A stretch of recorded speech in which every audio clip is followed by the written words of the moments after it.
Iqbal, a novel by Francesco D'Adamo. Chapter 5. It was a special morning when the foreign customers arrived. Hussein Khan couldn't bully us as badly in their presence. He had to convince them that we were treated well. "These are my apprentices," he would say, disturbingly affectionate pats left and right. "Here they learn an honest profession that will assure them a better future, one without hunger and poverty. They're like my own family." I really don't know if the foreigners believed him or not. Foreigners are funny that way. You didn't know what to make of them. Usually they were elegantly dressed men with cold eyes. But every now and then a woman would visit, a lady whose legs and arms weren't covered, and she would say, "What lovely children!" I'm not so sure we were so lovely. That morning, as we had a bigger breakfast than usual, which alone put us in a good mood, and we were allowed to laugh and chat while we waited to pass the filthy curtain outside the bathroom, the numbskulls had already finished, and for the sake of the foreigners, they wouldn't be chained to their looms that day. The rest of us were waiting on the line, pushing and shoving. "Be good, children, be good," called the mistress, but it didn't sound like her usual nasty warning. Even Hussein, who usually appeared halfway through the morning pulling up his pants and sleepy-eyed, was already awake and agitated. He was sweaty and talked non-stop. Karim was terrified by the idea that something could go wrong, and that Hussein would blame it on him. The finished carpets weren't already in the storage room. They were already in the storage room, and the ones in making were on display on the looms. There was also a festive air to the place. I was waiting my turn, little Maria hanging onto my skirt, and I was trying to avoid Ali's elbows and Solomon's pinches. I felt a strange feeling inside me, one like wind in my breast. I was sure that I could jump very high, soar, and finally reach the edge of the window frame. Certainly nobody could have imagined what was going to happen.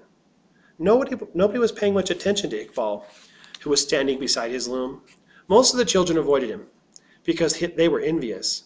Also he tended to keep to himself, as though he was occupied with serious thoughts. I never got my turn at the bathroom that morning, and I never reached the window that looked out on the flowering almond. Hussein, nervous and excited, paced around the workshop. Suddenly he stopped and turned white.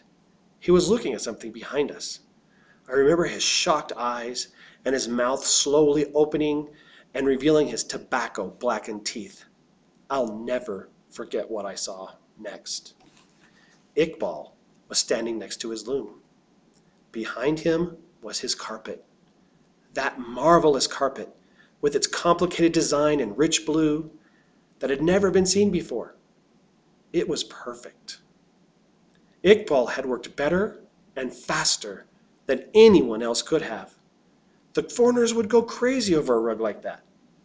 Iqbal was pale, too, but not as pale as Hussein Khan.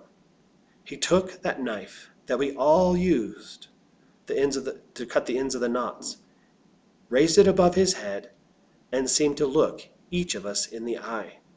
Then he calmly turned and cut the carpet from top to bottom, right through the middle. "No," I thought, "don't!"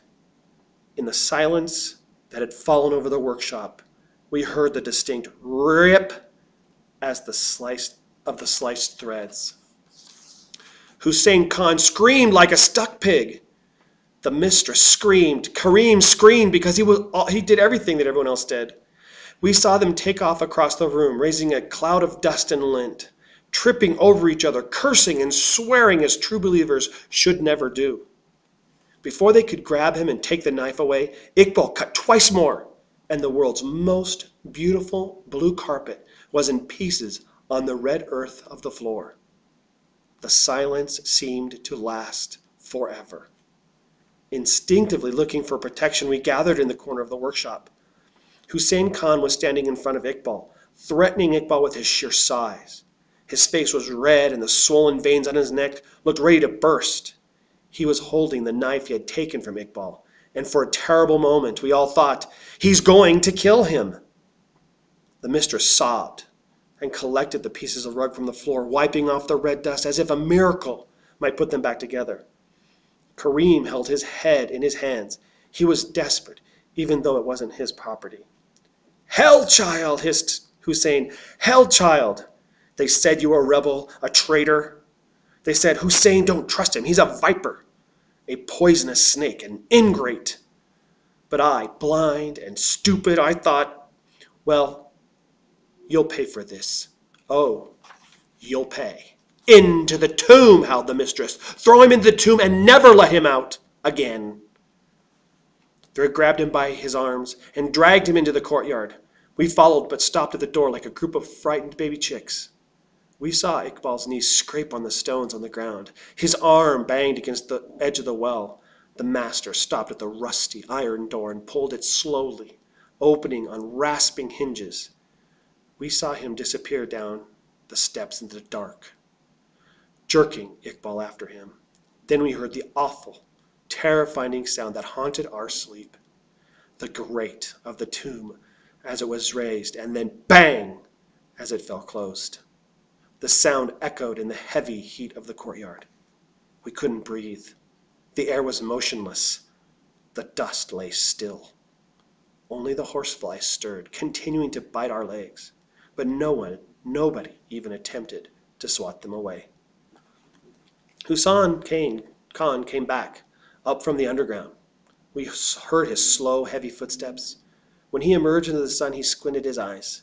He closed the door with one final push and approached us where we were still clinging together at the entrance of the workshop.